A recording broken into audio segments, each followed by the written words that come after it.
Pas ouf l'idée, hein. Pas ouf du tout. Salut à tous mes petits otaku, j'espère que vous allez bien et je suis quand même assez content aujourd'hui parce qu'on va se retrouver pour une vidéo où enfin vous allez cesser de me poser des questions qui reviennent tout le temps et à chaque fois et toute la vie et tout... Juste avant qu'on commence, les amis, on a eu les 12 000 pouces bleus sur la vidéo précédente. Donc dimanche prochain, il y a la partie 2 de la tier list qui va sortir. Merci beaucoup tout le monde. Aujourd'hui, on va être sur une vidéo FAQ animée. C'est-à-dire que je vous ai demandé sur Instagram et sur l'onglet communauté YouTube de me poser les questions que vous vouliez en rapport avec les animés. J'en ai sélectionné une vingtaine qui me semblaient les plus pertinentes et celles qu'on me posait le plus pour voir enfin y répondre concrètement. Mettez juste un pouce bleu si vous voulez peut-être une deuxième FAQ si selon vous, j'ai pas répondu à toutes les questions, mais honnêtement, il devrait y avoir la réponse à la plupart. Juste dans cette vidéo, je ne répondrai pas à la question mon animé préféré, mon opening préféré, mes waifus préférés, étant donné que j'ai déjà fait des vidéos qui répondent à ces questions. Donc soit tu viens de me suivre depuis 2 jours et t'as pas regardé mes vidéos, ou soit t'abuses. Alors tu vas voir. Écoute-moi bien, écoute-moi bien, écoute-moi bien, écoute-moi bien, tu vas aller voir. Tu vas aller voir. Bref, première question. Question sur YouTube de Exotic qui me dit l'œuvre qui a le plus révolutionné le manga ces dernières années en termes de nouveautés / fraîcheur. Personnellement, je trouve de ce que j'ai vu, parce que, déjà une petite question aussi dans une autre, je suis plus animé que manga, mais je trouve qu'il y a une œuvre qui a vraiment apporté un vent de fraîcheur. J'avais encore jamais vu ça et j'ai trouvé ça très intéressant et très original. C'est Dr Stone. Dr Stone est très bien ficelé, très bien fait, avec une pointe d'humour qui est vraiment très intéressante. J'aimerais bien avoir le manga entre les mains pour voir ce que ça donne, les premières saisons que j'ai vues en animé, mais dans le manga. Mais ouais, je trouve que Dr Stone, je sais pas, j'ai vu ça et j'étais en mode... Waouh, je respire un nouvel air et ça nous fait plaisir. Franchement, je sais pas ce que vous en pensez. Tu peux même apprendre des choses avec en plus. De Brocanli, quel manga animé as-tu peur de commencer par peur d'être déçu et pourquoi? PS, j'adore les FAQ. Eh bah t'es servi. En fait, il n'y a pas réellement d'œuvre où j'ai peur d'être déçu, etc. J'ai juste de l'a priori, des appréhensions. C'est-à-dire qu'en gros, quand par exemple on me dit « Ouais, cet animé, tu vas voir, il est trop lourd », et ben généralement, je préfère qu'on me le dise pas parce que justement, j'ai pas envie d'être déçu. La plupart du temps, quand on me dit ça, je m'attends à des trucs vraiment de ouf qui vont me faire kiffer. Et des fois, oui, et des fois, non. Mais j'ai jamais eu réellement peur de commencer quelque chose en ayant peur d'être déçu, en fait. Quels sont les combats qui t'ont fait le plus frissonner? Je kiffe tes vidéos originales. Merci beaucoup, Otherman. Bah déjà, il y a un combat, franchement, qui nous a, je pense, tous fait vibrer, c'est Lee contre Gaara. C'est évidemment le premier combat qu'on a envie de dire hein, quand on parle de Naruto. C'est un des combats qui est tellement obvious à dire en termes de sensation que ça sert à rien, frère. Ça y est, on sait très bien que c'est le combat par excellence. Celui aussi de Guy contre Madara m'a fait beaucoup vibrer. Deku vs Overhaul, j'étais comme un ouf, vraiment. C'est pas vraiment un combat à proprement parler, mais le célèbre Serin vs Toho, Kagami Aomine, bon, je pense que ça a pas fait vibrer que moi. Cheryl Blossom qui me demande si tu devais créer un manga de l'univers de quel animé t'inspires-tu et pourquoi? Intrigue intéressante, perso bien ou non? Ouais, je sais, c'est nul. Non, c'est pas nul comme question, t'inquiète. Pour le coup, il y a beaucoup de gens qui me disent « Ouais, Mino, est-ce que t'aimerais bien créer un manga ?» Alors moi, je suis pas du tout comme ça. Je n'ai pas du tout envie de créer un manga, c'est beaucoup de temps, beaucoup d'argent à investir et beaucoup de responsabilités. Parce qu'après, il faut l'emmener en maison d'édition, il y a de la paperasse, il y a de l'administratif. C'est beaucoup de choses à faire pour sortir un manga qui va pas spécialement marcher, surtout à mon échelle. Mais si réellement je devais en faire un, j'aime beaucoup l'univers des survival, c'est-à-dire Darwin's Game, King's Game, Sky High Survival. Je rejoins Takiro qui avait dit ça dans sa première FAQ, j'adore ces environnements. Je sais pas pourquoi, mais je les adore aussi. Et si j'arrive à mélanger ça avec du sport... Franchement, je serais le roi du pétrole. Mais si un jour, il y a un animé / manga qui sort comme ça, je vais le déguster, Tu ne trouves pas que la plupart des animés shonen se ressemblent beaucoup et que cela devient lassant? Je généralise évidemment, beaucoup d'animés sont très originaux. Alors si on prend la plupart, c'est vrai qu'il y a un style qui revient souvent, c'est ce qu'on appelle le neketsu. Alors si vous savez pas ce que c'est le neketsu, c'est tout simplement quand dans les œuvres shonen, il y a tout ce qu'on peut appeler le dépassement de soi. Genre en gros des personnages qui sont nuls, qui deviennent très puissants par le biais de l'amitié, par le biais du dépassement de soi, par le biais de trucs assez classiques, on va dire. Effectivement, il y a beaucoup d'animés de ce genre, mais personnellement, je trouve pas que ça devienne lassant. Je trouve que certains amènent ce neketsu de manière différente, qu'il y en a d'autres où même tu t'attends à ce neketsu là, mais tu apprécies quand même. Et moi, jusqu'à maintenant, je n'ai pas réussi à me lasser de ce genre là, et c'est même un de mes genres favoris. Moi, c'est ce qui me procure le plus de frissons, de savoir que là, il s'est fait rétamer par je sais pas qui, mais que dans une saison, t'inquiète pas, il va lui défoncer les fesses. Mati qui me demande, t'aimes bien beaucoup nos picots? Cédric Morciano qui me demande comment perçois-tu l'avenir des animés dans 10 ans ou plus? Ou sinon, comment et quand les as-tu découverts? Wow. Comment ça, 2 questions en une là? Moi personnellement je le vois juste comme les films en fait. C'est de l'artistique et je vois pas pourquoi l'artistique ne perdurerait pas dans le temps. Surtout qu'avec le temps les techniques d'animation vont s'améliorer, on va peut-être même en découvrir des nouvelles même si ça risque d'être un peu compliqué. Qui sait, dans l'avenir on aura peut-être des animés en VR. On sait pas, frère. Moi, je pense que dans 10 ans, ça ne peut qu'évoluer et évidemment toujours persister. Et sinon, comment j'ai connu les animés? Bah, très simplement en zappant sur des chaînes. Et ça, c'était certainement quand j'avais 12-13 ans, je pense. Léandre me dit, l'animé romance drama qui t'a touché.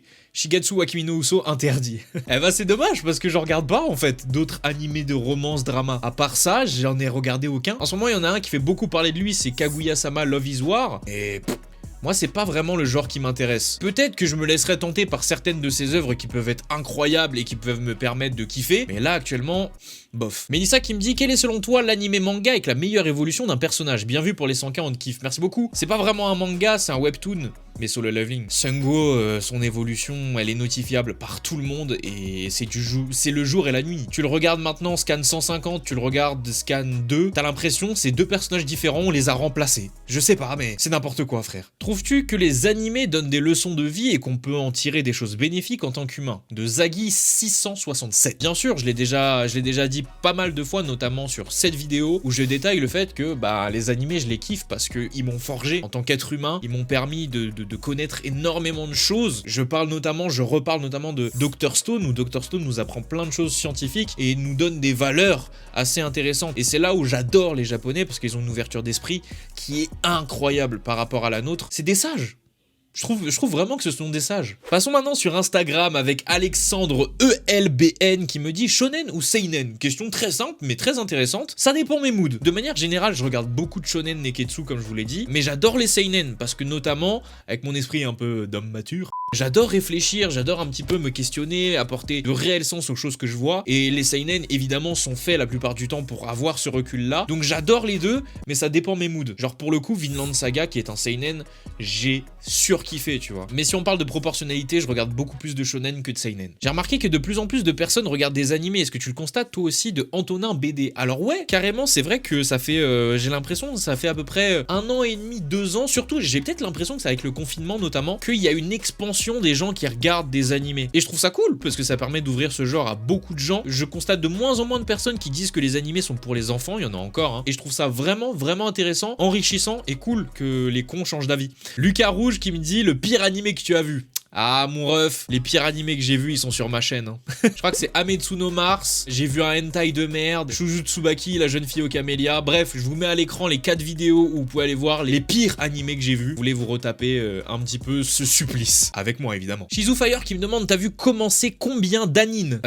Alors je sais pas pour les anines, par contre pour les animés, j'en ai commencé pas mal, certainement plus d'une centaine. Vous pouvez vérifier combien j'en ai vu à peu près sur l'application de TV Time, sachez juste que il y en a beaucoup qui ne sont pas référencés parce que j'ai oublié que je les ai vus. Il y en a que je n'ai pas vu en entier et que je n'ai pas envie de renseigner sur l'application parce qu'ils ont énormément d'épisodes. Mais j'en ai vu, je pense, plus d'une centaine. Donc voilà. Shanun qui me dit, t'en penses quoi des persos féminins dans les shonen? Très intéressante cette question. Parce que je trouve de manière générale que les persos dans les shonen sont pas assez exploités. Ça dépend.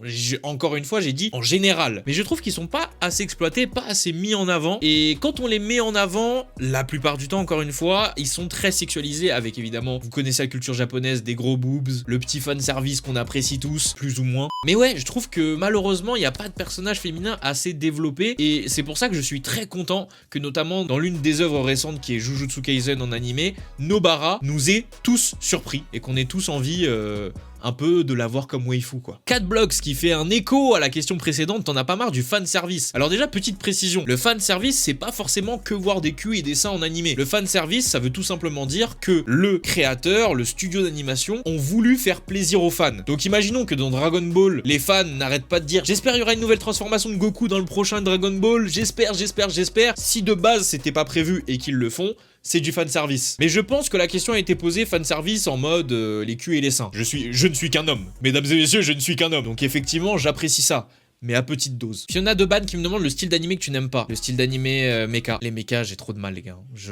C'est trop dur pour moi. vraiment. Adam69, pour toi, quel sera le prochain Big 3? Alors pour ceux qui savent pas ce que c'est, en gros, le Big 3, c'est les 3 piliers de l'animation japonaise actuellement. C'est-à-dire ceux qui ont le plus d'engouement, qui ont le plus de potentiel, etc. Étant donné que pour certaines personnes, c'était Naruto One Piece DBZ, je crois, ou Naruto One Piece Bleach, je sais plus. Moi, je pense que le nouveau Big 3, ce serait MHA. Jujutsu, je le vois bien en prochain Big 3. Et le troisième, honnêtement, le troisième...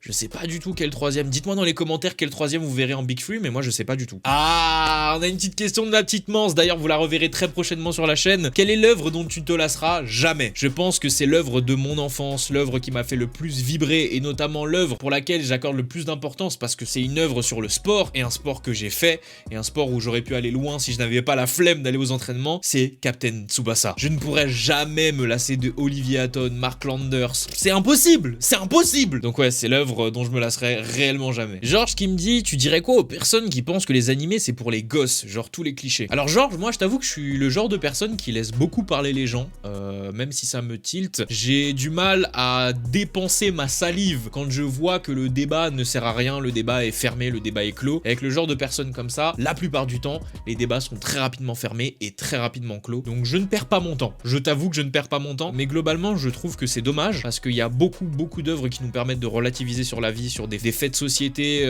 qui sont dénoncés aussi. Beaucoup de choses qui sont mises en valeur dans les animés que les gens qui détestent ça parce qu'ils trouvent ça enfantin ratent. Et c'est dommage parce qu'encore une fois, il y a énormément de genres différents pour ça. Mais au moins, ça nous en laisse plus pour nous. C'est comme les parts de gâteau, t'en veux pas, moi je garde, je mange. Ça vous a plu? Le like, évidemment, tu me fais plaisir, t'en mets un maximum pour me montrer que tu veux potentiellement une partie 2 avec des questions peut-être importantes auxquelles je n'ai pas encore répondu, mais je pense avoir répondu à la majorité d'entre elles. Sur l'onglet communauté de YouTube, vous avez pu cliquer j'aime sur les questions qui vous plaisaient le plus, donc je pense que j'ai pu répondre à la majorité d'entre elles. Dites-moi ça dans les commentaires. N'oubliez pas de vous abonner à la chaîne en cliquant sur l'énorme bouton rouge, c'est hyper important. D'ailleurs, j'ai bientôt mon trophée des 100 000, donc vous inquiétez pas, en intro, ce sera montré bientôt. Suivez-moi sur tous les réseaux sociaux qui s'affichent sur l'écran. On se retrouve tous les dimanches à 10h03 et surtout dimanche prochain pour la partie 2 de la tier list que j'ai sortie la semaine dernière. C'était Minotaku. À dimanche prochain. Et Jana.